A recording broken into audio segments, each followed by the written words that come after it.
最悪の状態になっちまったな。本当に。ギブアップボタンを押してください。だったら聞きましたよ。お前何や。下を噛まないよ。Last time on Tomodachi Game. In the aftermath of an intense game of hide-and-seek, Kei and Tenji find themselves reflecting on their recent defeat. As the hider, Kei had managed to evade his pursuers for a significant amount of time, but ultimately, their opponents had managed to uncover his location. Despite the disappointment of losing, Kei seems content with the outcome, and suddenly appears in front of Tenji, revealing his whereabouts. However, their victory is short-lived as Manabu's voice echoes across the area, announcing the end of the game and calling everyone back to the food station.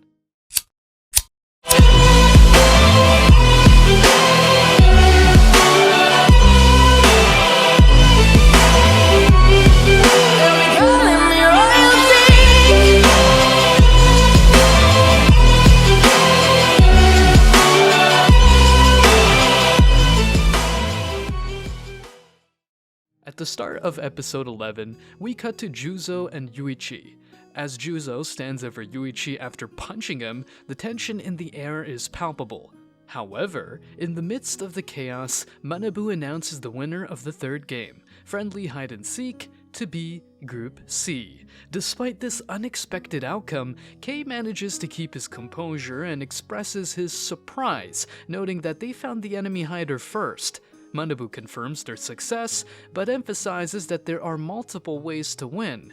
Just then, Kei turns and sees Juzo apologizing to everyone for pushing the give up button. We then cut to a flashback. A bit earlier, as Yuichi comes to terms with how things have turned out, he is absolutely shocked. He turns to Hyakutaru and asks if everyone has left, and as he confirms, Yuichi can feel his heart rate increase. Suddenly, he stops being depressed and wants to continue, stating that the moment Hyakutaru switched teams, Group C's win became certain. Yuichi knows that this isn't what he wanted, but he's not one to back down. He picks up the phone and calls Juzo, begging him to press the give up button.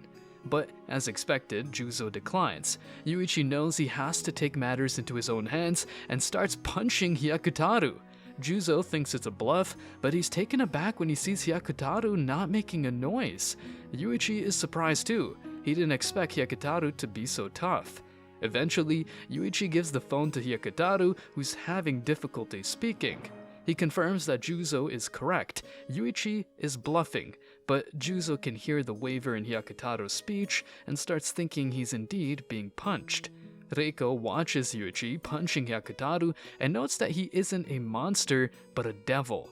Juzo, on the other hand, asks Hyakutaru to hold on, reassuring him that Kei will soon find the hider. However, Yuichi has other plans. He states that he will break something that can't be fixed. Knowing that they're a basketball team and that Hyakutaru has practiced a lot to score his shots, Yuichi intends to break Hyakutaru's finger. He knows that even after it heals, it won't be the same and won't have the same precision as before. He gives Juzo 10 seconds and gags Hyakutaru's mouth to prevent him from biting his tongue. After 10 seconds, he breaks his finger. Juzo hears it and, having heard the same sound when he got injured, believes it's true and apologizes to Hyakutaru. Yuichi states he will proceed breaking his fingers, and Juzo calls him a scum. But Yuichi disagrees, stating that the scum in Juzo as he started it all. Group K is playing the Tomodachi game due to Juzo's debt. Upon their return from the game, Yuichi opens up about the hidden debt, a secret they all kept under wraps. He admits to initially suspecting Kei, but soon realizes that Juzo is the one in debt and Kei is calling the shots. Juzo then confesses that his family business was sinking in debt, and it had become so bad that he was about to quit school and start working. However, he longed to play one final Tomodachi game with his friends, and Kei promised to help him pay off his debt under the condition that Juzo would obey him. As he apologizes for his actions, he blames himself for everything that has gone wrong. But his apologies do not suffice for Yuichi, who continues to be pummeled by Juzo's punches. Hyakutaro intervenes, surprising Juzo with the realization that he hadn't actually broken his finger. In fact, Yuichi had broken his own finger to ensure they won. He confesses to being a coward, but explains that they had their reasons for winning. Juzo is stunned that Hyakutaro had kept quiet about this, but the truth is soon revealed. Yuichi had promised to let Juzo hit him just as hard. Ultimately, Juzo accepts defeat, realizing that they had indeed lost. Kei, however, can't accept that, and it's Juzo who lost them the game. Kei's plan was perfect, yet the rest held him back. Banri then lifts Kei up and spanks him, making Kei question why his big brother would do such a thing. Banri clarifies that he isn't his real brother, but since they grew up together, he feels like his big brother. Banri tells Kei to give up, as his strategy didn't factor in this scenario, thus leading to his defeat. Juzo also made the right decision by pressing the button, because if he had let down Hyakutaro, he would have lost everyone's respect. Juzo proclaims he will attempt to make them transfer all their debt to him and wishes the other four won't split up. Maria questions if Yuichi knew who she was. Yuichi states she is from the management. She appeared to be meek and uncertain, yet managed to follow his intricate instructions flawlessly. As Yuichi was aware of her position, he pushed her off the cliff without remorse. Yuichi's reaction when she betrayed him was part of the plan to make them think they would win and leave Yuichi behind. Yuichi requests Maria to inform her bosses that he will absolutely overcome them. Tenji does not consider that Yuichi is a cowardly piece of crap. Although he may not have the most desirable ideas, he never destroyed Group K's friendship. Tenji is convinced that Yuichi is a decent person. Yuichi thinks to himself that if Juzo hadn't pushed the button, he might have broken Hyakutaro's finger, as his old self would have done so without flinching. Yuichi wonders if Tenji had known that part of him, would he still think he is a good person? Before we continue, take a moment to answer the question of the day. What is the best comedy anime you've ever watched? Comment down below for a chance to be shouted out. Yuichi and Tenji were released for a while until the fourth game starts. They go to school and find Yutari trying to clean the bad messages left, calling them thieves and wishing their death. Yutari starts crying and reveals that Shio and Makoto had disappeared. Yutari explains that a week ago, Manabu had informed Yutari, Shio, and Makoto that since they won't participate in the third game, they could go home temporarily. However, they had to refrain from talking about the game or running away. Manabu reveals that the group C's total debt is 10.8 million yen, which astounds Shio, who then states they shouldn't listen to Manabu as it may corrupt their friendship. Manabu states they are free to believe him or not, but Yuichi and Tenji also already know the total debt. Tenji believes that Shio's secret is out, and that's why she ran away. Yutari isn't sure about what secret he means, yet she states there must be a reason Shio disappeared. Yutari explains that when they returned to school, the vice president Hanamiya questioned Shio if it was her who had stolen the trip funds. Normally, the other classes stored the money into accounts, but their teacher said that Shio had insisted on collecting them in cash. Makoto tried to protect her, yet Shio stopped him from revealing who had stolen it as it was related to the game. Hanamiya states they also believe that Makoto is an accomplice. However, Makoto states that is ridiculous as he is rich and 2 million are nothing for him and he would lend them the money. Yuichi guesses that something bad must have happened after that. Yutari nods in agreement and states 2 days later, Yutari's father was arrested as the police had found out about all that was revealed in the game. Yuichi then comes to the realization that Makoto had talked to his father about the Tomodachi game while asking him for 2 million yen. Makoto returned the next day, stating he couldn't get the money and everyone started to bully him. Shio tried to stand up for him, but she also stopped coming to school. Other students come and ponder why Yuichi and the rest were there and not with Makoto. Heading to Makoto's house, Yuichi and the rest quickly learn that Makoto's father had been brutally killed.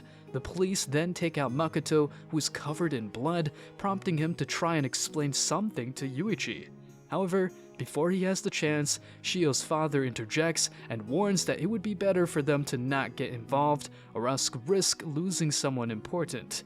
Yuichi immediately retorts that he doesn't have anyone that he would be so willing to lose, and that threats mean nothing to him.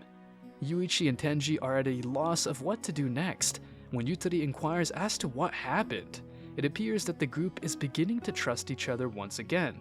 Yuichi, however, is not done with Yutari just yet, as he scolds her for not saying anything after the second game, and looking at him as if he were a monster. Yutari admits that she was scared, but waited to find out the truth.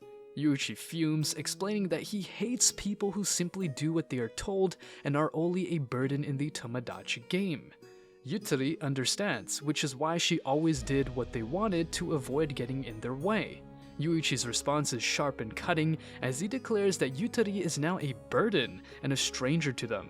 Later, Tenji wonders if this was the right decision, but Yuichi explains that since lives are on the line, they should leave Yutari out of it and can take Yutari's debt on them.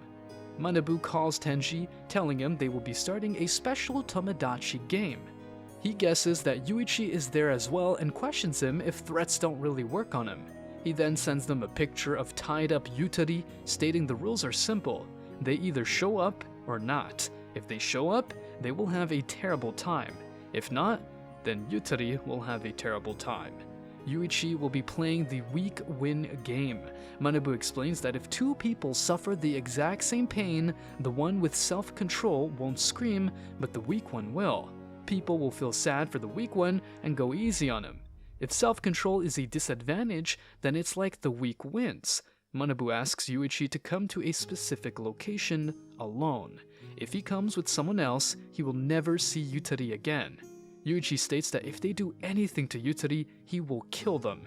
Undoubtedly, Yuichi feels he needs to go as they involved Yutari in this, and that this game will be different than the rest. Consequently, he makes the difficult decision to go alone rather than risk Yutari's safety. Ultimately, he is determined to save Yutari no matter what it takes. Yuichi arrives at said location, whereupon he catches sight of a group of guys and a man wearing a Manabu mask. At that moment, the man removes his mask, revealing himself as Kuroki. He then explains that he will be the MC for the special edition of Tomodachi game. Despite Kuroki's attempts to re-explain the rules of Weak Win game, Yuichi interrupts him and implores him to let go of Yutari. Unfortunately, Kuroki refuses and proceeds to cut Yutari's shirt open, thereby disclosing that he is aware of Yuichi's secret and shocking Yuichi. Nevertheless, Kuroki continues, asserting that Yuichi will be subjected to 3 rounds of physical pain.